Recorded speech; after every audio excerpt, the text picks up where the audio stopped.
Hi everyone, welcome back to my channel and to another video. I'm Sally and this is Secret Life of a Seamstress. I hope you're all really well. So today's video is going to be the next in my top 5 series, and it's going to be my top 5 tips for just getting started sewing if you are a beginner and you just don't know where to start. So again, as always, this is just based on my own experience. It's based on things that I learned myself when I was starting sewing, and things that I kind of wish that I knew, or I wish I'd thought about at the beginning of my sewing journey as well. So I hope they'll be helpful if you are a beginner or someone that's thinking about taking the plunge and starting sewing, because it really isn't as scary as it might seem. So if you are new to my channel is all about sewing. I post lots of sewing content, sewing chats, fabric hauls, pattern hauls, things I've been making and sew-alongs and things like that. So I'd love you to consider subscribing to my channel if you haven't already. Don't forget to click the notification bell, and please, if you've enjoyed this video at the end, please don't forget to give it a big like. I'd really appreciate that too. Just in case you're interested in what I'm wearing today, I'm wearing a My Sotis dress by Deer and Doe Patterns. Absolutely love this pattern. It took me ages to get around to making this, but once I'd made it, I really wondered why it had taken me so long, because I really love this style of pattern. So it has a shirt dress bodice with a mandarin collar and a button down front, and then the bottom, if I stand up, it's a tiered skirt, and I've just made it as a kind of two-tiered gathered skirt. You can make it as a skirt and a frill, or you can make it with no frill at all and just a kind of straight gathered skirt. I absolutely love this pattern, and I've made it from viscose here today by Stop and Still, which I'm not sure is still available, but if it is, I'll link it down below. So on to my top 5 tips for just getting started sewing. So tip number 1 would be to get yourself an inexpensive sewing toolkit.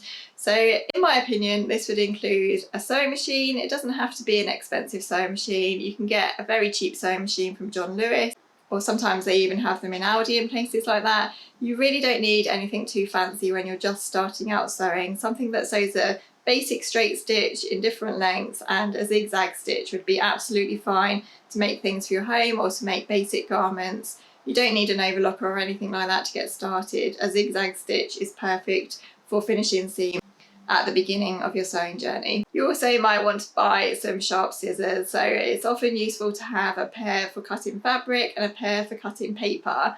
When you buy a pair of fabric scissors, just make sure that they're always sharp, and make sure that you only ever use them for cutting fabric and never paper. And don't let your children get hold of them and use them for cutting out your homework and things, as has happened in my house on occasion. Make sure that you keep them locked away so that no one else can touch them or use them for anything else other than cutting fabric, because it does blunt them. You might want to get yourself a set of sharp pins as well, so you can get lots of different types of pins, but just a basic set of pins will do fine. And then once you're a bit more familiar with different types of fabric and things, you can obviously upgrade your pins or change from pins to clips and things like that, but that will come later on in your sewing journey. Another really useful tool to have is some kind of fabric marker. So I tend to use chalk pens, but you can always use a piece of Taylor's chalk. You can use a fabric washable felt pen that should dissolve when you wipe it off or wash it. There are lots of options out there for marking fabrics. It really is just about finding what you feel most comfortable using. I much prefer using chalk pencils, and I've discovered that over time really by trial and error and trying different things. You might prefer something different, but something that you can easily mark fabric with and that you like using is a really useful thing to have in your sewing toolkit. That's tip number 1. Just get yourself a really inexpensive basic sewing toolkit and you should be good to go. Tip number 2 would be to start by sewing things for your home. This is something that I did in the beginning of my sewing journey. In fact, I was much more of a craft sewer in the beginning of my sewing days than I was a dressmaker. I used to sew quite a lot for my home. I used to make cushions and table runners, tablecloths and placemats and things like that. And these are really good things to start with because you can use quite stable fabrics. You can use cottons or cotton canvases and things that press really nicely and that are easy to cut and easy to work with. And of course, cushions and table runners and things, they're just straight seams really, so they really are a good place to start. If you're very new to sewing, it will give you that practice with sewing straight seams, and it will just give you practice of using your sewing machine and just getting used to how fabric feels and how it presses and how you work with it and things like that. It might seem a little bit boring to sew for your home at first if all you want to do is get on and sew things that you can wear, but trust me, it really is a good place to start. And the best thing about making things for your home is, of course, there isn't any fitting involved, so they really often are very quick things to whip up.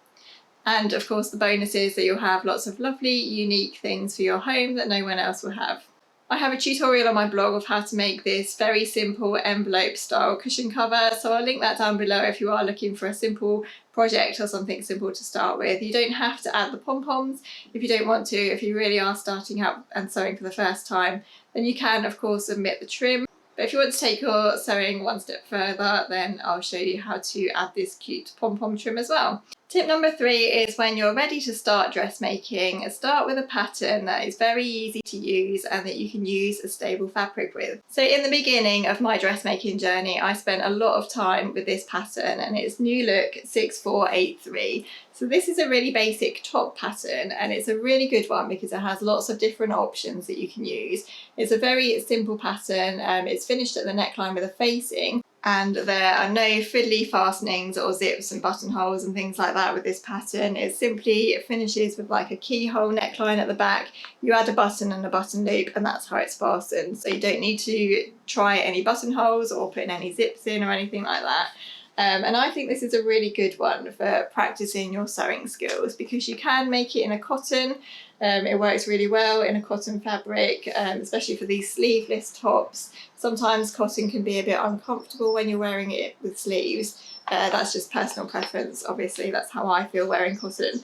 Not everyone feels like that. But as a basic sleeveless top, using a cotton would be absolutely fine, and it would be really good practice. There are two bust darts to this pattern.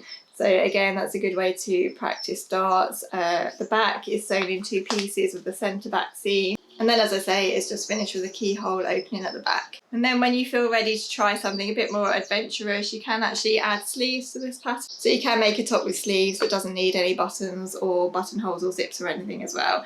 And I just think this one, it was a really handy pattern to have when I was starting out and practicing in my sewing journey. I've made this many times with many different fabrics. So as I say, it would be a good one to start with cotton, but then once you feel a bit more confident, you could actually use a more drapey fabric, which would hang nicely. And that would give you practice of using different fabrics as well. Another good pattern to use at the beginning of your sewing journey would be the Sew Over It Shift dress and top pattern. This was another one that I used at the very beginning of my sewing journey. It's a similar style actually to the top pattern that I just showed you, in that it doesn't have any fastenings or any buttonholes or any zips or anything. It simply fastens at the back with a buttonhole and a button loop. So that's a really good one as well to just practice and test your skills. And again, you can use a cotton for that pattern, or if you're feeling a bit more confident, you can use a more drapey fabric. And there are a few different options to that pattern as well. You can make it as a top, or you can make it as a dress with or without sleeves, or with a frilly cap sleeve as well. So it's a really pretty pattern to practice your skills in. So that's tip number 3, to find a very simple pattern that you can use a very easy to use fabric with, such as a cotton or a linen, something that will press well and something that will be easy to work with. Tip number 4 would be to practice, practice, practice and prepare yourself for whatever you're making. So it might seem like an obvious thing, but if you have a new sewing machine, spend some time with that machine, get to know how it works, get to know how it handles different fabrics, get to know the stitches that it can do. And if you are thinking about making clothing, sometimes it's a good idea to practice with an old bed sheet or something, just so that you can get the fitting right, you can get the technique right before you cut into your special fabric. So for example, a bit further on into my sewing journey with my coat that I made recently, I made the whole thing from a bed sheet before I even dared to cut into my fabric. And I think even though that took me a little bit more time, once I came around to making my proper coat, I knew exactly what I was doing, and the whole process was much easier and a lot less stressful. It's often a good idea as well, if you're coming to make a new pattern, to read through that pattern before you even attempt to cut or sew anything, so that you know the process, you know exactly what's going to happen. If there's anything in there that you're not too sure about or you're a bit nervous about, you can maybe practice just that technique on a sheet or a spare piece of fabric or something like that. And then when you come to actually make your garment or your item for the home, you'll feel much more confident and happy about what you're making. So that's tip number 4, to practice and prepare yourself for whatever you're making, because practice really does make perfect, in my opinion. Tip number 5 is to just do it and don't compare yourself to other people. So this is something that I need to keep telling myself as well. Obviously not with starting so much now, but I do need to keep telling myself that I just need to have a go at a new technique or something that might be scaring me, Because at the end of the day, what's the worst that could happen? You might make a mistake, but often you will learn from that mistake and you will be better next time when you come back to doing whatever you're doing.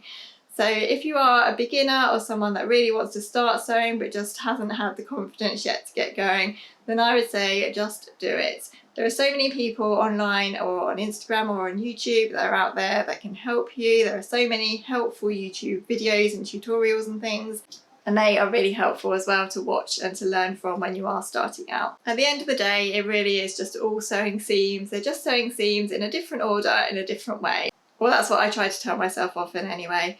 And a big thing is don't compare yourself to other people. Again, I'm talking to myself here as well. I'm sure we all do it. Social media is a wonderful thing for sewing. There's so much inspiration out there. There's so much help and advice. But at the same time, it can be sometimes difficult not to compare yourself to other people and feel as though you should be where they are. So just go at your own rate, be proud of what you create, be proud of your progress, celebrate your successes and learn from your mistakes, and wear your garment with pride, because even though you might feel your seam is wobbly or your collar's not quite right, the likelihood is that no one else will notice other than you, and you've created something that's unique and only yours, and that is something to be very proud of. So that is tip number 5, just do it and don't compare yourself to others. So those are my top 5 tips for just getting started sewing, and if you are a beginner sewer, hopefully a few of those things might be helpful to you too.